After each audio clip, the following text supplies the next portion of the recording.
June 1, 2024ರಿಂದ LKG ಮತ್ತು UKG ಆಂಗ್ಲ ಮಾಧ್ಯಮ ತರಗತಿಗಳನ್ನು ಪ್ರಾರಂಭ.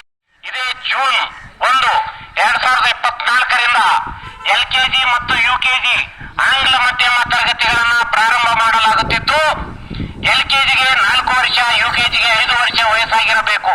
ಹಾಗಾಗಿ ತಮ್ಮ